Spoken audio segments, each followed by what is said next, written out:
Hello প্রিয় বন্ধুরা, তোমরা সবাই কেমন আছো? আশা করি তোমরা সবাই ভালো আছো, আমিও ভালো আছি। তো প্রিয় বন্ধুরা, আজকেও চলে এলাম তোমাদের সঙ্গে কিছু নতুন গল্প শেয়ার করার জন্য। গল্প খুবই দারুণ এবং মজাদার হতে চলেছে। তো চলো দেরি না করে গল্প শুরু করা যাক। প্রিয় বন্ধুরা, আমি আমার বাবার একমাত্র মেয়ে। আমার নাম সিমরান। অনেক শখ করে বাবা আমাকে ধুমধাম করে বিয়ে দিয়েছিলেন, কিন্তু আমার স্বামী একেবারেই খারাপ একটা লম্পট লোক ছিলেন। এমন কোনো বদঅভ্যাস নেই তার মধ্যে বিরাজমান না, যেমন নেশা করা, জুয়া খেলা, নারী কেলেঙ্কারি। শুরু থেকে এমন কোনো বদঅভ্যাস নেই তার মধ্যে বিরাজমান নয়। এই সব কিছুর পরও সে আমাকে অনেকটা নির্যাতন করত। আমার বাবা বিক্রি করতে করতে করতে করতে ব্যবসা বাণিজ্য সব কিছু ধ্বংস করে তাকে 35 লক্ষ টাকা দিয়েছে। থাকার মধ্যে তার কাছে ছোট্ট দোকান ছিল আর নিজের বাড়িটা ছিল। এটা বিক্রি করে ফেলে বাবা পথের ফকির হয়ে যেত। আমাকে এত মারধর করায় বাবা একটা সময় আমাকে ডিভোর্স দিয়ে সেখান থেকে নিয়ে আসে। আমি একজন ডিভোর্সি মেয়ে। বাড়িতে আসার পর বাবা আমাকে বলল, তোকে আর কদিন পালবো, তোকে আমি আবারও ভালো দেখে বিয়ে দিয়ে দেব। আমি বললাম, বাবা এত তাড়া কিসের? আমি যখন আসলাম চাকরি বাকরি করি না, লেখাপড়া তো একবারে না করলেও মাস্টার্স পাস করেছি। চাকরি বাকরি করে এবার তোমার সংসারে একটু হাত লাগাই তোমার হাতের সঙ্গে, এতে করে তুমি অনেকটা আসান পাবা, কারণ আমার পিছনে সর্বস্ব তো শেষ করে ফেললে। বাবা মা আমাকে বলল, না রে মা, সর্বোচ্চ শেষ হয়নি, অনেকটা রয়ে গেছে। তোর মায়ের কিছু টাকা রয়েছে যেটা আমি ভবিষ্যতের জন্য রেখে দিয়েছিলাম। টুকিটাকি ব্যবসা বাণিজ্য যা আছে তা দিয়ে পুরোপুরি চলে যাবে। তাছাড়া টাকা পয়সা সব কিছুই তো তোর জন্য। এই বলে বাবা আমার বিয়ে ঠিক করেন। কিন্তু এমন এক ব্যক্তির সঙ্গে বিয়ে ঠিক করেন, তা তোমরা জানলে অবাক হবে। সেই ঘটনাই আমি তোমাদের কাছে খুলে বলবো। যাই হোক প্রিয় বন্ধুরা, আমার সঙ্গে যার আবার পুনরায় বিয়ে ঠিক করে তার নাম ছিল ইমরান। ইমরান আগে থেকেই বিবাহিত ছিল। সে ছিল একজন আদা বয়সী লোক। তার টাকা পয়সার কোনো অভাব ছিল না, কিন্তু তার প্রথম স্ত্রী ছিল। তারপরেও সে আমার বাবাকে পটিয়ে পাঠিয়ে আমাকে বিয়ে করলো। যাই হোক, বাবাও বিয়ে দিয়ে দিলেন, কারণ আমার তো আগে আরেকটা বিয়ে হয়েছিল। ডিভোর্সি বলে সেই বউওয়ালার ঘরেই আমাকে পাঠালো। যাকগে, এখানে আসলাম। আসার পরে দেখলাম আমার স্বামীটা তেমন একটা জুতের না। সে সারাক্ষণ অফিসের কাজকাম নিয়ে ব্যস্ত থাকে। বাকি যতটুকু সময় পায় বেশিরভাগ সময়ই তার বড় স্ত্রীর সঙ্গে কাটায়। কিন্তু কি করব, মাঝে মধ্যে হয়তো বা আমার কাছে একটু আসলে আসে, না আসলে নাই। তেমনভাবে কোনো সম্মান বা ইজ্জত আমাকে করতো না। বা একটু ঘুরতে নিয়ে যাবে, ভালোবাসবে, নতুন নতুন বিয়ে করে আমাকে ঘরে এনেছে, তেমন কোনো ব্যাপারও নেই। কিন্তু আমার প্রথম সংসারেও আমি যেমন বাচ্চা কাচ্চা নেইনি, এই সংসারেতেও নতুন নতুন এসেছি। যাকে আসার পরে এই সংসারে আমার সতীনের একটা বড় ছেলে আছে, ওর নাম হচ্ছে রাহুল। রাহুল দেখতে অনেক বড়, ওর বয়স হচ্ছে প্রায় 28 বছর প্লাস। রাহুল খুবই ভদ্র জেন্টলম্যান একজন ছেলে। অন্যদিকে আমার বয়স মাত্র 26 বছর। যাই হোক প্রিয় বন্ধুরা, বাড়িতে কাজের মহিলার মতো কাজকাম করি। আমার স্বামী ইমরান, সে শুধু আমাকে একটার পর একটা হুকুম দেয় যতক্ষণ বাড়িতে থাকে। এই 1 কাপ চা বানিয়ে নিয়ে এসো, জুতাটা পরিষ্কার করে দাও। কিন্তু বাড়িতে কিন্তু কাজের লোক সকাল থেকে বিকেল দুপুর পর্যন্ত কাজ করতেই থাকে, কিন্তু না তাদেরকে না, আমাকেই সমস্ত কাজের হুকুম দিত। অন্যদিকে তার বড় স্ত্রী বাড়ির সামনে বিশাল বড় চেয়ার, ওই 2 চেয়ারে বসতো তারা বারান্দার মধ্যে।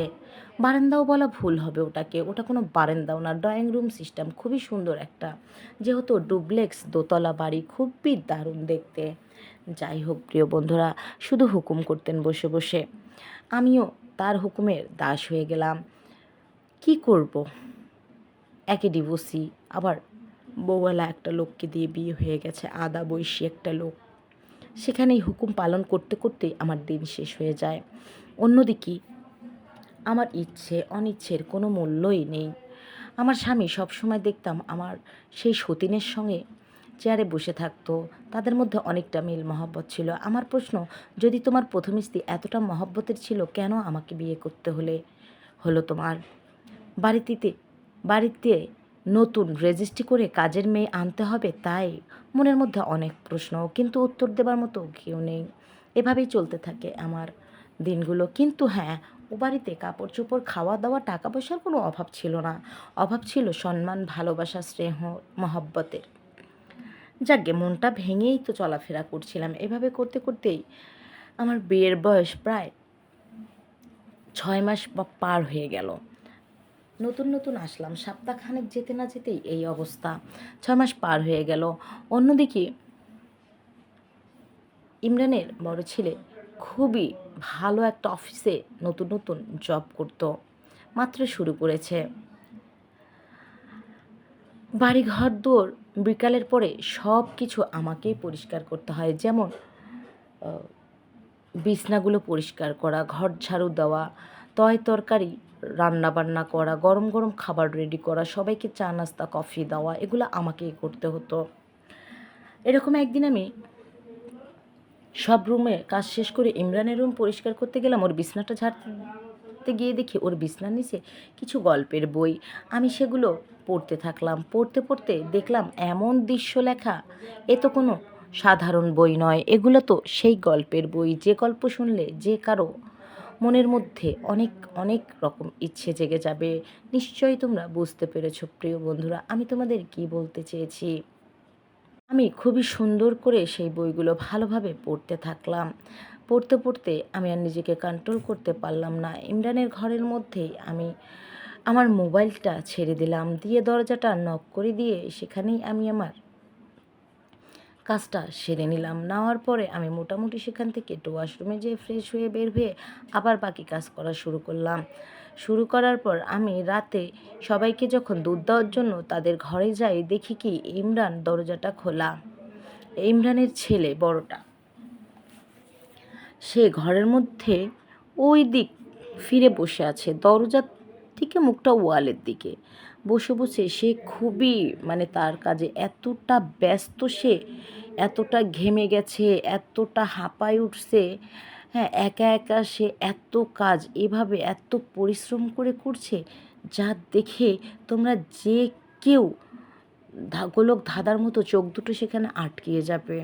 আমি সেই দুধের গ্লাস হাতে অবস্থায় আমি খুব সুন্দর করে রাহুলের, আমার সৎ ছেলে সতীনের ছেলে, ওর এই দৃশ্যগুলো খুব ভালো করে দেখতে থাকি। রাহুল কোনো কিছুই বুঝতে পারে না। তারপর আমার দেখে খুবই কষ্ট হচ্ছে, অন্যদিকে ইচ্ছের তো কোনো শেষ নেই। এমন ইচ্ছে হচ্ছিল না জেনে কতটা আমার খিদে লেগেছে, কত খাবার আমি খাবো। হ্যাঁ, যদি আমাকে একটু কেউ তুলে তুলে খাওয়াতো, আমি যে তাকে কত ভালোবাসতাম তা আর বলার মতো না। যাই হোক, আমি এই দৃশ্য দেখলাম, দেখতে বেশ কিছুটা সময় হয়ে গেল, কিন্তু রাহুল তার কাজটা একদম অটোমেটিক চালু রেখেছে। এতটা কষ্ট করে সে কাজ করছে, মাথার ঘামগুলো টপ টপ করে ঝরে ঝরে পড়ে যাচ্ছে। আমি ভাবলাম, ওফ, খুব ক্লান্ত হয়ে গেল ছেলেটা। অন্যদিকে সতীনের ছেলে বলে ডাইরেক্ট ঘরেও ঢুকতে পারছি না, ওখানেই অপেক্ষা করলাম। অপেক্ষা করার পর অনেকটা সময় পর আমি ভাবলাম, না, দরজার সামনে থেকে একটু সরে দাঁড়াই। দরজার এদিকে চলে আসলাম। আসার পরে সে কিছুক্ষণ পরে বের হয়ে আসলো, তখন তার হাত দুটো ভরা মনে হচ্ছে সাদা সাদা দই। হ্যাঁ, সে এগুলো এভাবে নিয়ে চলে যাচ্ছে বাথরুমে। হ্যাঁ, আমি ওখানে দাঁড়ানো, মুখোমুখি পড়ে যায় আমার ও রাহুল। তারপরে বলছে, কি ব্যাপার ছোটো মা, তুমি এখানে? আমি বললাম, তুমি আমায় এই ছোটো মা কেন করো বলো তো? তুমি তো আমার নাম ধরেও ডাকতে পারো। বললো, না না, এটা কি করে হয়? আমি বললাম, ঠিক আছে, আগে যাও ফ্রেশ হয়ে আসো। কেমন জানি আমতা আমতা ভয়ের মধ্যে পড়ে গেছে, কি বলবে কি না বলবে। আমি বললাম, সংকোচ করো না, আগে একটু ফ্রেশ হও, তারপর কথা বলছি। তারপরেও ফ্রেশ হয়ে আসলো। তারপরে আমি ওকে দুধের গ্লাসটা দিলাম, খুবই সযত্নে দিলাম। বললাম, নাও রাহুল, খেয়ে নাও। তুমি অনেক ক্লান্ত, অনেক পরিশ্রমের কাজ করেছো, কিন্তু একা একা যে তুমি এই কাজটা করতেছো, এতে করে যেমন ক্লান্ত হয়ে যাও তেমন ঘামও ঝরে, আবার তেমন ক্ষতিও হচ্ছে। কেন হচ্ছে জানো? এগুলো যদি এভাবে চলতেই থাকে কন্টিনিউ, তাতে করে তোমার শরীর একদিন প্রচণ্ড দুর্বল হয়ে যাবে। তারপরে তুমি যখন বিয়ে করবে, বয়স রাখতেই পারবে না। তোমার বউ তোমার কাছে যেন ভালোবাসার অভাবে তোমাকে ছেড়ে চলে যেতে দুবারও ভাববে না। এসব করো না, এগুলো করলে শরীরের খুবই ক্ষতি হবে। যাই হোক, এটা বলার পর তখন আমাকে রাহুল বলল, আচ্ছা আমি কি করতে পারি বলো তুমি? আমি বললাম, কেন, কি করতে পারো মানে? সামনে কি আইটেম থাকার পরও কি তোমাকে বুঝিয়ে দিতে হবে কি করতে পারো? তখন খুবই কৌতূহল নিয়ে রাহুল আমাকে জিজ্ঞেস করলো, সামনে আইটেম মানে? বুঝতে পারিনি ছোটো মা। আমি বললাম, ছোটো মাটা বলো না আমাকে। তোমার বাবা এই বাড়িতে আসার পর থেকে আমাকে স্ত্রীর কোনো আদর, ভালোবাসার স্নেহ এবং মর্যাদা কোনোটাই দেয়নি। কাজে এসব এ কথা বলতেই বলল, আসলে ভুল হয়ে যায়। আমি বললাম, তোমার বাবা আমার সাথে এমন আচরণ করছে, আমি মনে হচ্ছি তার ঘরের কাজের মেয়ে। আমার আর এসব ভালো লাগছে না। আমি তার কাছে কি রেসপেক্ট করেছিলাম আর কি প্রাপ্য ছিলাম, আর সে আমাকে কি দিল? আমাদের মধ্যে কোনো আন্ডারস্ট্যান্ডিং নাই। অন্যদিকে তুমিও জোয়ান, আমিও জোয়ান, কাজেই তুমিও এসব করো না। আমিও অনেক ক্ষুধার্ত। অর্থে তুমি আমাকে উম, খাবার দাবার দেওয়ার দিক দিয়ে যত্ন করো, আর আমিও তোমারটা করি। মিটে যায় না এরকম করলে? বলল। উত্তরে রাহুল আমাকে বলল, এটা কি ঠিক হবে? আমি বললাম, ঠিক হওয়ার মতো কিছু নেই। এই কথা শোনার পর রাহুল বলল, আসলে আমার লজ্জা করে, আমি পারবো না। আমি বললাম, লজ্জা তো ভেঙেই গেল, আর নতুন লজ্জা কি? আর কোনোভাবেই লজ্জা পেও না, আমি যেটা বললাম সেটা ভেবে দেখো। এই কথা বলে আমি তার ঘর থেকে চলে আসলাম। আসার পরে আমি আমার রুমে যখন শুয়ে পড়লাম, তখন সেই দৃশ্য যেন আমাকে ঘিরে রেখেছিল। বারবার আমার চোখে একই দৃশ্য ভেসে উঠছিল। পরের দিন হলো, আবারও সব কিছু কাজকাম সামলিয়ে নিলাম।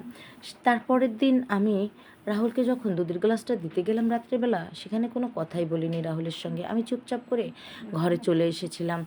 শুধু একটাই বলেছিলাম, যদি উত্তর হাঁ হয় তাহলে চলে এসো আমার ঘরে। এই বলে আমি দুধের গ্লাসটা রেখে চলে যাই। তারপরে আমি যখন আমার রুমে শুয়ে শুয়ে বই পড়ছিলাম, তখন হঠাৎ করেই সে আমার ঘরে চলে আসে। তারপরে আমি বললাম, তাহলে তোমার উত্তর হ্যাঁ? বলল, হ্যাঁ। আসার পরে আমি অনেকটা সময় ওর সাথে কথা বললাম। বাড়ি বিশাল বড় ছিল, কার রুমে কে গেল কে থাকলো সেটা দেখার মতো কোনো লোকজনই ছিল না। তাই রাহুলের সাথে মনের আনন্দে গল্প শুরু করলাম। রাহুলকে বললাম, আচ্ছা রাহুল, তোমার যে বালিশের নিচে কিছু বই থাকে, আমি কিন্তু তোমার বিছানাগুলো ঝাড়ু দিতে গেলেই মাঝে মাঝে দেখি, সে বিষয়টা কি তুমি জানো? বলল, কি বলছো? আমি বললাম, হ্যাঁ। তুমি কতদিন আগে থেকে এসব করো? বলল, আজকে প্রায় 7-8 বছর ধরে। আমি বললাম, তাহলে তো শরীরের অবস্থা 12টাই বাজিয়ে রেখেছ, এখন হয়তো বা আর তুমি কিছুই করতে পারবে না। তখন উত্তরে রাহুল আমাকে বলল, না না, আমাকে একদম ফেলে দিও না ছোটো মা। আমাকে যতটা ক্লান্ত দুর্বল ভাবছো তুমি, আমি কিন্তু মোটেও ততটা নই। আমি বললাম, ঠিক আছে, তাহলে সরাসরি প্রমাণই হয়ে যাক, আর দেরি কেন? চলো এই রাতে আমরা আমাদের কাজগুলো খুব পরিষ্কার ও পরিচ্ছন্নভাবে করে নেই। তুমি কি আমার সাথে কাজগুলো করবে? তখন বলল, হ্যাঁ অবশ্যই। আমি বললাম, দেখি কীরকম কাজ তুমি করতে পারো, বাস্তবে প্রমাণ হয়ে যাবে। তারপরে খুব সুন্দর করেই মনে করো আমরা কাজ করার প্রস্তুতিগুলো নেওয়ার পর রাহুল খুব সুন্দর করে ওয়ালগুলো খুব সুন্দর করে এপিট ওপিট করে করে খুব ভালো করে মাজছিল। তাতে করে ওর কাজ দেখে আমি খুবই খুশি হলাম। তারপরে সে ঘরের মেঝেটা যখন পরিষ্কার করতে গেল, বলল কি, এটাকে আমি নতুন করে পাইলিং করব, তারপরে এখানে আমি পিলার বসাবো। আমি বললাম, কোনো সমস্যা নেই। তারপরে খুবই আদর ও ভালোবাসা স্নেহের সঙ্গে সে অনেক অনেক ভালোবাসা দিয়ে আনন্দের সাথে সেই ঘরের মেঝেটাকে ও পরিষ্কার করে সেখানে পিলা বসিয়ে দিল। যাই হোক প্রিয় বন্ধুরা, তখন থেকেই রাহুল আর আমার মধ্যে বেশ আনন্দে ও আমরা একসাথে বেশ সময় কাজ করতাম। দিনগুলো খুবই ভালোভাবে কেটে যায়। যাওয়ার পরে এভাবে যখন বেশ 3.5 বছর চলে গেল, এখন তো রাহুল বিয়ে করবে। রাহুল আমাকে একদিন বলল, মা বলছে আমার বিয়ের কথা। আমি বললাম, তুমি কি বলো? রাহুল আমাকে বলল, তুমিই বলো আমি কি করব। আমি বললাম, আসলেই তোমার বিয়ে করা উচিত, এটা কোনো জীবন হতে পারে না। আবেগের বশে পড়ে না হয় একটা কাজ হয়ে গেছে, কিন্তু এখন তুমি বিয়ে করে নাও, তারপরে তোমার রাস্তায় তুমি, আমার রাস্তায় আমি। তারপরে ফাইনালি রাহুলের বিয়ে হয়ে যায়। রাহুল ওর বউ নিয়ে খুবই সুখে থাকে। আর আমি আমার স্বামী ইমরানকে বলি, তুমি যদি আমাকে স্ত্রীর সমস্ত মর্যাদা নাই দিতে পারো তো বিয়ে কেন করেছিলে? যদি দিতে পারো আমি এ বাড়িতে থাকবো, নাইলে থাকবো না। জীবনে আর কখনো বিয়ে করব না, প্রয়োজনে চাকরি করব একা একা, তারপরও নিঃস্বাধীন হয়ে বাঁচব। আমার এহনো কথা শুনে আমার পরবর্তী যতগুলো পদক্ষেপ ছিল, ইমরান তার ভুলটা বুঝতে পেরে আমার সাথও দেয় এবং তার বড় স্ত্রীকে নিয়েও আমরা সবাই একসাথে মিলেমিশে এই বাড়িতে আছি। তো প্রিয় বন্ধুরা, গল্পটি তোমাদের কাছে কেমন লাগলো? যদি ভালো লাগে অবশ্যই like, comment, share and subscribe করে আমার পাশে থেকো। আর হ্যাঁ, ইউটিউবের অনেক সমস্যার কারণে আমি তোমাদেরকে অত খুলে গল্প শোনাতে পারি না, তোমরা অবশ্যই বুঝে নিও। ভালো থেকো, সুস্থ থেকো, দেখা হবে পরবর্তী আবার কোনো নতুন গল্প নিয়ে। Bye bye and take care.